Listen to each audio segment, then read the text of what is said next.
Привет, ребята! Сейчас очень сложная ситуация в мире, и каждый из нас испытывает определенные трудности в большей или в меньшей степени.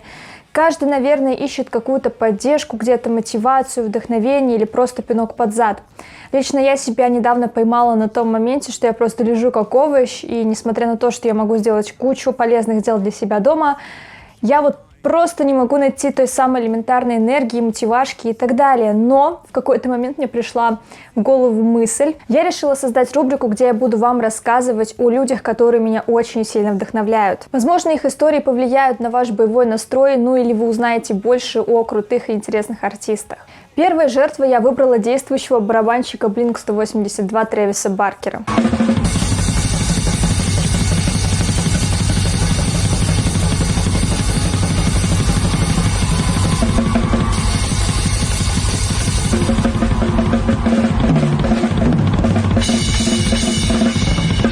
Многие из вас, если хотя бы немного интересовались этой группой или же самим Трэвисом Баркером, прекрасно знают, какие испытания подогнала ему судьба. Но прежде чем рассказывать вам об этих суровых испытаниях жизни, давайте пройдемся немного по его биографии кратенько. Трэвис Баркер родился в Фонтане, штат Калифорния, в 1975 году. Его отец был механиком, а мать няней. С 5 лет Баркер брал уроки на барабанах. Его родители всегда поддерживали стремление сына. У маленького Трэвиса был явный талант и нескончаемая любовь к инструменту. Конечно, барабаны не единственное занятие, которое привлекало Трэвиса. Он также любил кататься на скейтборде, учился играть на фортепиано и даже пробовал себя в вокале. Но по итогу всегда возвращался к любимой установке. С 13 лет Баркер уже позволял себе не приходить домой ночевать и в целом вел себя по-хулигански. Иногда мы просто как придурки бросались камнями в машины. Еще в средней школе у него появилась первая рок-группа, которая называлась «Некроманси». Трэвис никогда не ограничивал себя в жанрах, и с самого начала своей музыкальной жизни он участвовал абсолютно в любых интересных для него проектах. Так как активная жизнь у Баркера началась достаточно рано, он и не ограничивал себя в отношениях, половых связях с девушками. На самом деле он вел себя с ними как последняя сволота.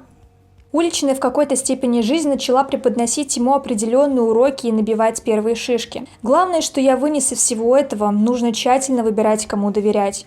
Или, может, вообще никому нельзя доверять. У барабанщика Блинков и так был бунтарский характер, а после смерти матери из-за синдрома Шегрена он и вовсе потерял самообладание. Одними из последних слов, которые сказала мне мама, были слова «Несмотря ни на что, играй на барабанах». Продолжай этим заниматься и не слушай, что говорят другие. Следуй за своей мечтой. После Трэвис уделял барабанам еще больше внимания, и знакомые барабанщики стали его семьей. Они собирались все вместе и репали по 4 часа. В старших классах Баркер увлекся металлом. Металлика, Слэйр и другие группы. Но что мне в нем всегда нравилось, он никогда себя не ограничивал, не ставил никаких жанровых рамок и продолжал слушать и хип-хоп, и рэп.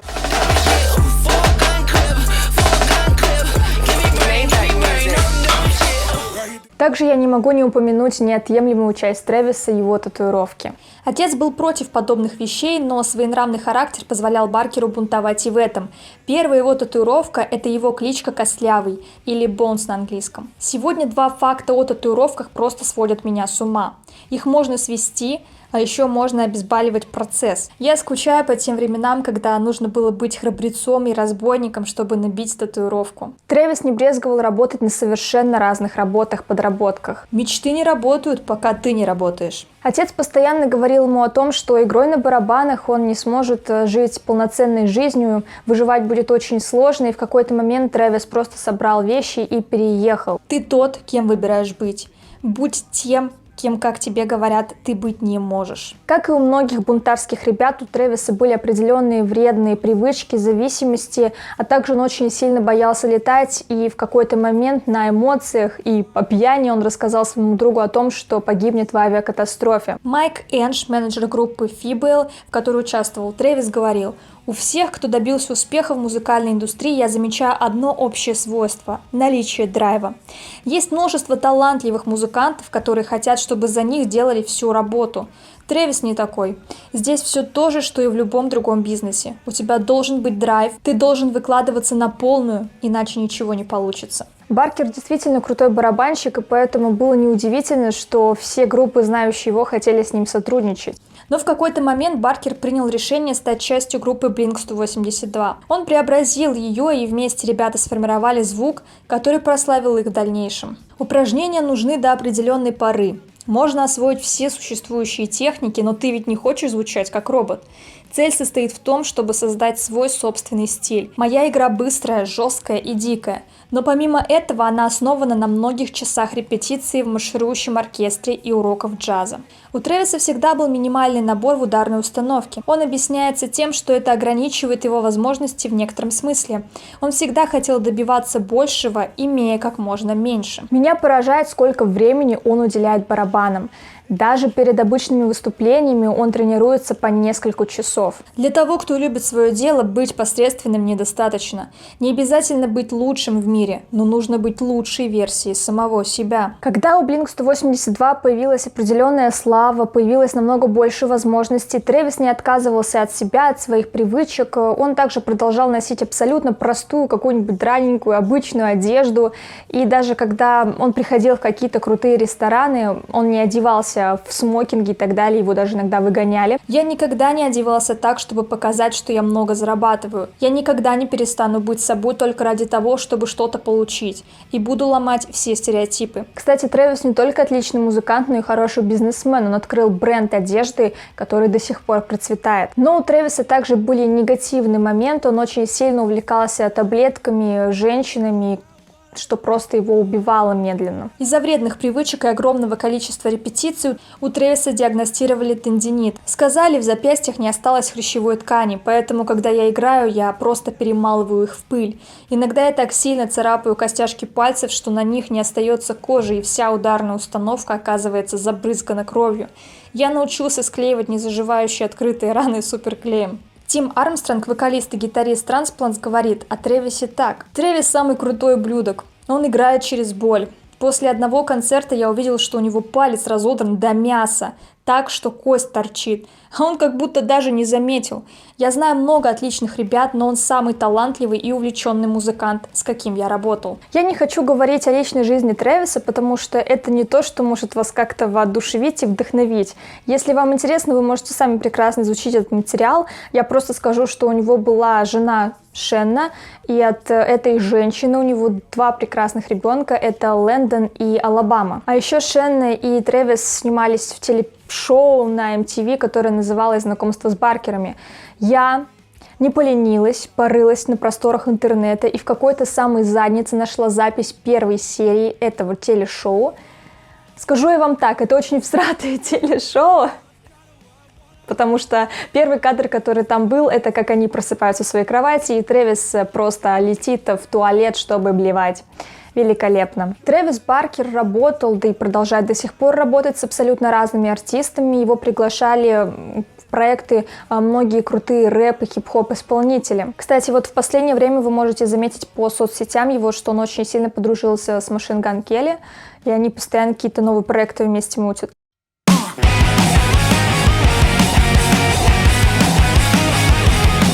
Просто это правда, что Трэвис мог преобразить любой трек. Однако он также продолжал наплевательски относиться к своему здоровью до поворотного момента, а именно авиакатастрофы. 19 сентября 2008 год. Это был частный самолет, он потерял управление, проехал брюхом по земле и загорелся еще до того, как взлететь. В этот момент меня охватила паника. Я дернул за ручку аварийного выхода и выбил дверь.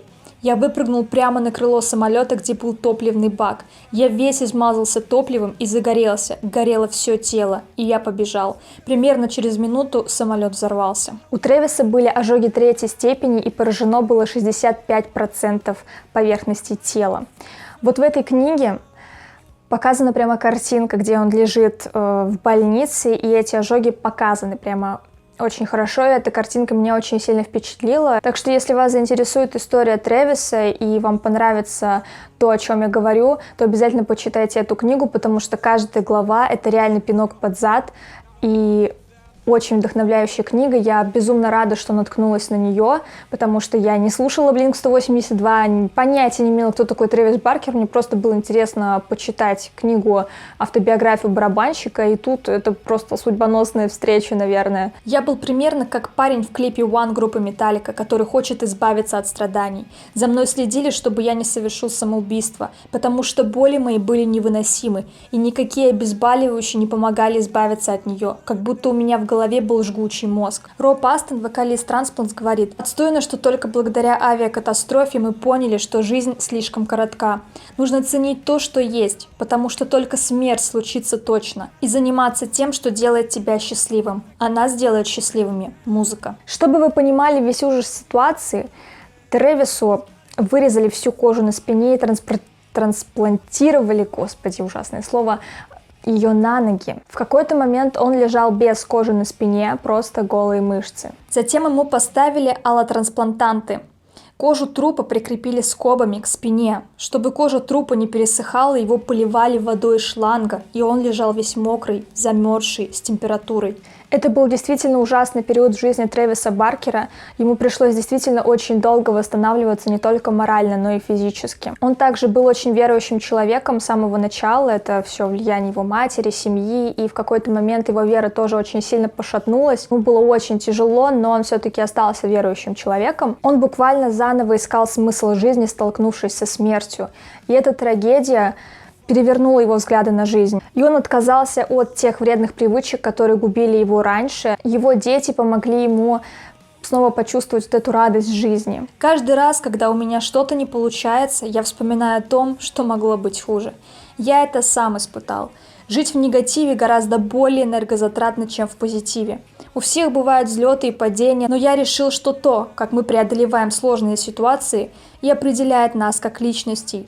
И каждый день стараюсь стать лучше. Вообще, ребята, я узнала о Трэвисе Баркере только вот, наверное, в этом году. Я слышала группу Blink-182, но как-то никогда к ней не подходила, и до сих пор она не является моей любимой. Я не фанат данной группы. Сейчас я слежу за ней исключительно из-за Трэвиса. Просто именно его история меня очень сильно впечатлила, и когда я читала эту книгу, я очень много рыдала, плакала, но в то же самое время вдохновлялась, мотивировалась и понимала по его истории, какого только дерьма у него не было, начиная от каких-то мелких происшествий, заканчивая такой масштабной, огромной трагедией. Но человек не сдавался, человек продолжал работать. Он настоящий трудоголик, очень талантливый. И каждый раз, когда я смотрю на него в соцсетях, смотрю, как он выкладывает какие-то новые посты, участвует в новых проектах, я безумно вдохновляюсь. Это действительно тот человек, который может поднять мою жопу с дивана. И я даже не говорю о том, что он барабанщик, и он вдохновляет меня на то, чтобы заниматься ударными. Я говорю просто о нем как о персоне, как о личности. Конечно, у него есть и негативные моменты в его характере. Допустим, раньше он действительно вел себя по-скотски с женщинами, но человек пересмотрел все свои взгляды, и сейчас он действительно является для меня каким-то, наверное, примером. Я надеюсь, вам понравилось такое короткое небольшое видео. Я немножко рассказала вам, возможно, новой информации о Трэвисе Баркере, а если вы не знали о нем, то обязательно познакомьтесь с ним, с его творчеством и с этой книгой, потому что книга реально очень крутая. Ну что ж, ребята, я надеюсь, этот ролик помог кому-нибудь из вас приободриться в это сложное время. Я сейчас знаю, что каждый человек испытывает определенные трудности, нам всем очень тяжело, но мы все с вами в этом вместе, так что не сдаемся. Главное, заботимся о своем здоровье, о своей безопасности. Напишите внизу в комментариях, понравилась ли вам эта рубрика, потому что если вам зайдет, я увижу по лайкам это и просмотрам, тогда обязательно буду рассказывать вам интересные истории о других вдохновляющих меня людях. Спасибо за просмотр, пока!